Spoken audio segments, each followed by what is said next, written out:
Hello all.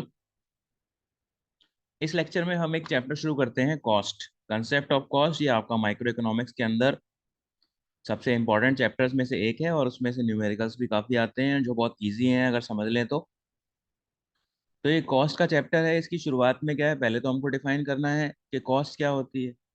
So what is the definition of cost? It is expenditure incurred by the producer explicitly or implicitly on factor as well as non factor inputs। तो यहाँ पे दो चीजें हैं, एक तो explicitly और implicitly. इसका क्या मतलब होता है? और फैक्टर इनपुट्स और नॉन फैक्टर इनपुट्स में क्या डिफरेंस होता है? तो what are the factor inputs and non factor inputs and what is explicit cost and implicit cost. तो यानी कि कॉस्ट की डेफिनेशन आएगी तो आपको यही लिखना है कि एक्सप्लिसिटली और implicitly on factor and non factor inputs. तो ये चार आपको वर्ड या ध्यान रखने हैं और कॉस्ट की डेफिनेशन में आपको ये लिखने हैं। तो फैक्टर इनपुट्स क्या होते हैं? फैक्टर इनपुट्स हमको पता है, इकोनॉमिक्स से हम पढ़ते हैं, शुरुआत करते हैं तो हमें पता होता है land, labour, capital and entrepreneurs. इनको क्या बोला जाता है? इनको हम बोलते हैं फैक्टर्स ऑफ प्रोडक्शन। ठीक है। और जो फैक्टर्स ऑफ प्रोडक्शन होते हैं ये, इनको हम फैक्टर इनपुट्स भी बोलते हैं। ठीक है। और इनका रिवार्ड क्या होता है? लैंड का रिवार्ड होता है रेंट, लेबर का रिवार्ड होता है वेजेस, कैपिटल का रिवार्ड होता है इंटरेस्ट और एंटरप्रेन्योर का रिवार्ड होता है प्रॉफिट। तो यानी कि ये जो रेंट है, वेजेस है, इंटरेस्ट है, प्रॉफिट है, इसका जो टोटल है यही क्या है आपका फैक्टर कॉस्ट।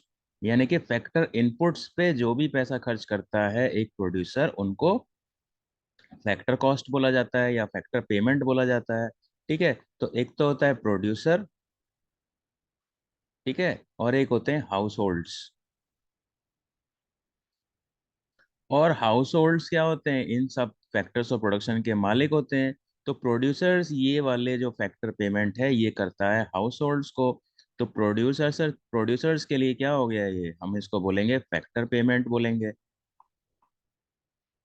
या फिर फैक्टर कॉस्ट बोलेंगे।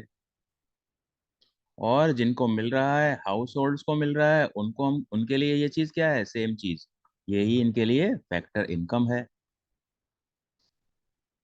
ठीक है। तो फैक्टर कॉस्ट तो हमको पता चल गया।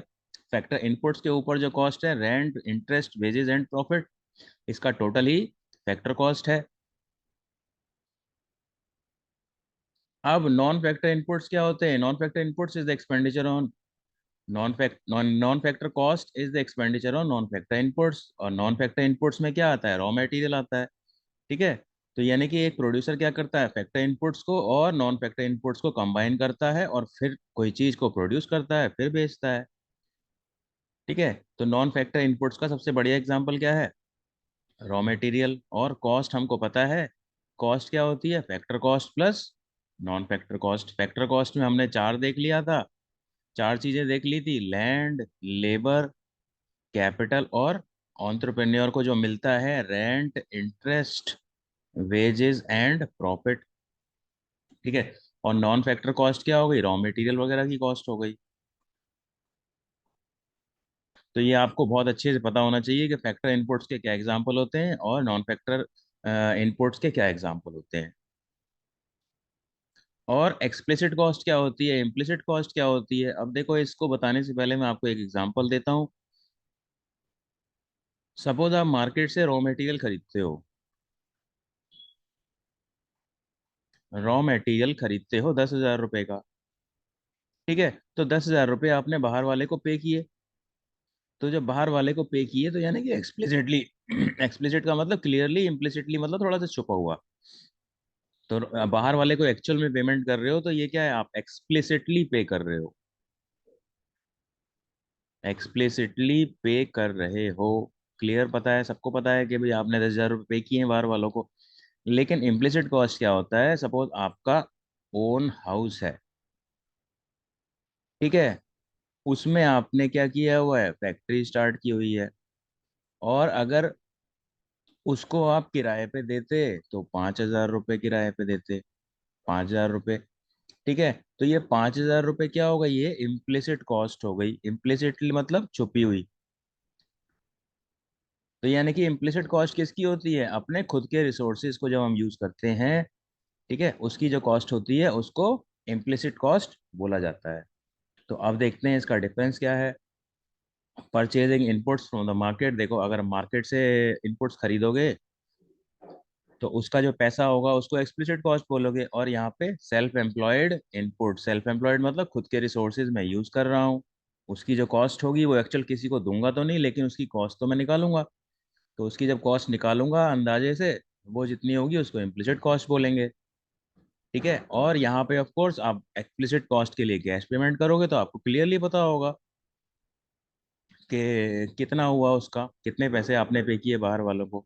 और इम्प्लिसिट कॉस्ट में क्या है, measures in terms of the imputed value of the self employed resources as no payment is made. तो बाहर वालों को तो पे कर नहीं रहे हो, अपने खुद के रिसोर्सेज आप यूज कर रहे हो, तो आपके खुद के रिसोर्सेज की कितनी वैल्यू बनेगी। जी, कितनी वैल्यू बनेगी मतलब इम्प्यूटेड वैल्यू बोलते हैं। तो इम्प्यूटेड वैल्यू आपको पता होना चाहिए, आपका 12th क्लास में भी ये वर्ड आएगा। ठीक है, तो आपका खुद का अगर मकान है, उसमें बिजनेस कर रहे हो, तो उसका अंदाजे से कितना किराया होता अगर उसको किराए पे देते, या आप किराए पे कहीं से बाहर से लेते वैसा ही मकान। ठीक है, तो यानी कि अंदाजे से जो वैल्यू किसी चीज की निकाली जाती है उसको इम्प्यूटेड वैल्यू बोलते हैं, या फिर एस्टिमेटेड वैल्यू भी बोल सकते हैं इसको। ठीक है, और इसके एग्जाम्पल क्या हो गए, cost of raw material purchase, wages paid, rent paid to outsiders. तो जो भी चीज आप बाहर वालों को पे कर रहे हो, एक्चुअल अमाउंट आपको पता है, तो एक्सप्लिसिटली आपको उसकी अमाउंट पता है। और यहाँ सेल्फ ओन्ड बिल्डिंग है, खुद की बिल्डिंग है और आप यूज कर रहे हो, और उसका रेंट आपको एक्चुअल में पता तो है नहीं, क्योंकि बाहर वालों को तो पे नहीं कर रहे हो। तो उसका कितना बनता है, तो कितना बनता है मतलब उसका इम्प्यूटेड रेंट। तो इस तरीके से कॉस्ट को हम डिफाइन करते हैं। तो कॉस्ट की डेफिनेशन क्या थी, आपने क्या देखी थी, it is expenditure incurred by the producer explicitly और implicitly on factor and non factor inputs. तो कॉस्ट की जो डेफिनेशन है उसमें के अंदर फैक्टर और नॉन फैक्टर इनपुट्स था, वो हमने देख लिया है। और एक्सप्लिसिटली और इम्प्लिसिटली पे किया जाता है, तो हमें इन्हें ये भी देख लिया है कि एक्सप्लिसिट कॉस्ट और इम्प्लिसिट कॉस्ट में डिफरेंस क्या होता है। So that is it for this lecture, thank you.